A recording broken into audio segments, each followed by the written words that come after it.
suis Dr Tina Montreuil, psychologue clinicienne et professeure agrégée au département de psychopédagogie de l'Université McGill. Je suis également chercheur associé du CHU Sainte-Justine.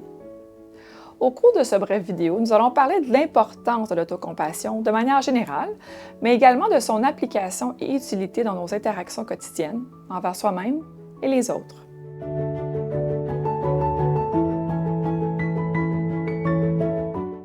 L'autocompassion consiste à se donner le droit à l'erreur ou de ne pas avoir rencontré certaines attentes personnelles.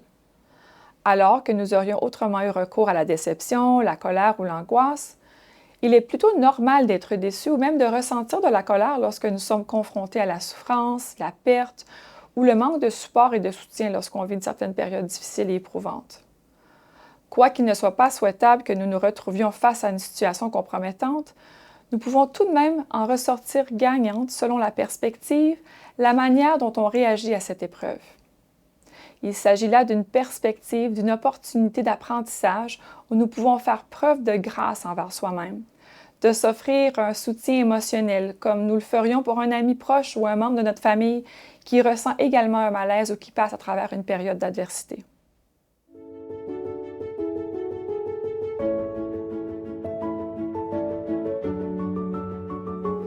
L'autocompassion nous est utile puisqu'elle nous permet de nous traiter avec compassion et bonté, de se donner le droit à l'erreur de ne pas pouvoir rencontrer certaines attentes ou de réaliser une tâche, un rôle tel qu'on l'avait envisagé. L'autocompassion peut même s'exercer en s'excusant d'avoir réagi impulsivement, de manière colérique, angoissée ou effrayée. Il ne s'agit pas de dire que nous sommes meilleurs que les autres ou de se donner des excuses. En lieu de se blâmer, de se culpabiliser ou de s'en vouloir face à l'erreur ou la déception, il s'agit de prendre une attitude bienveillante envers cette même situation, quoi qu'elle soit peu souhaitable. Alors que la culpabilité et le blâme mènent à la résurgence d'autres émotions négatives qui viennent affecter notre humeur de manière défavorable, voire l'isolement, le retrait. L'autocompassion nous reconduit à réagir de manière plus adaptée, de sorte à accepter la situation telle qu'elle s'est présentée ou encore, elle nous incite à réparer ou à se donner à nouveau une seconde chance.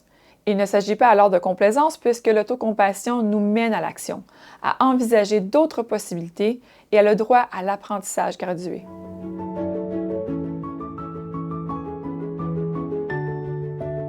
Il se peut que la pensée seule d'avoir recours à l'autocompassion donne l'impression que nous sommes égoïstes ou que l'on s'accorde un privilège que nous n'accorderions pas à d'autres. L'autocompassion, lorsque pratiquée de manière adaptée et adéquate, n'entraîne pas à l'égoïsme.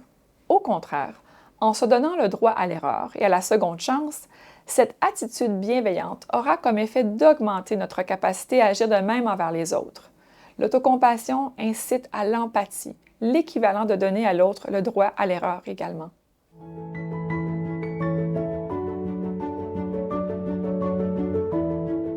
La capacité d'un individu à faire preuve d'autocompassion, soit par l'ouverture et l'acceptation d'une certaine vulnérabilité, aura pour effet de nous rendre davantage autonomisés et confiants en notre propre habileté à gérer des situations difficiles.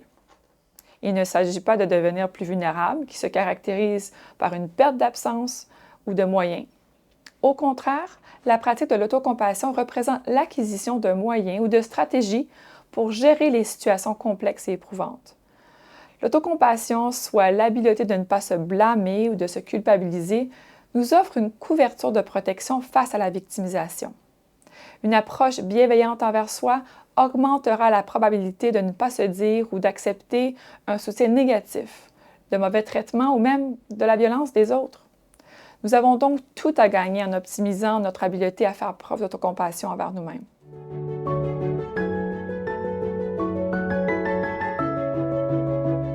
Il est possible que certaines valeurs culturelles ne prônent pas ou ne soient pas tout à fait porteuses d'une approche autocompatissante.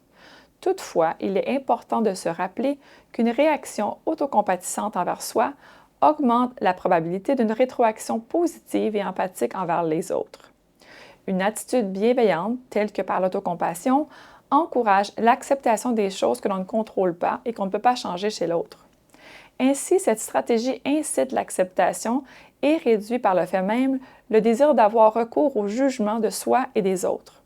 Somme toute, L'autocompassion nous aide à mieux comprendre et accepter les perspectives et valeurs utiles qui découlent de notre héritage familial et qui nous incitent à accepter, à ne pas porter de jugement envers les autres.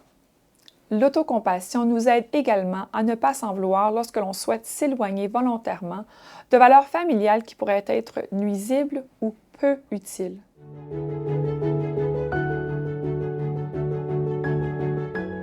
L'autocompassion peut faire partie de valeurs qui sont fondamentales à certaines cultures religieuses, mais elle peut se pratiquer en l'absence de cadre religieux. L'autocompassion découle d'une approche thérapeutique qui se nomme la thérapie de l'acceptation et de l'engagement. L'efficacité de cette approche est validée par de nombreuses études scientifiques. Il est vrai que l'autocompassion se recoupe avec certains principes de religion orientale. Toutefois, nombreux sont les individus qui pratiquent l'autocompassion en dehors de la religion. Tout comme il est également possible de faire preuve d'autocompassion alors que l'on adhère à une religion quelconque, la pratique de l'autocompassion peut être un complément intéressant aux croyances religieuses puisqu'elle peut assouplir la perspective de jugement moral qui caractérise certaines croyances religieuses. Maintenant, à vous de pratiquer l'autocompassion.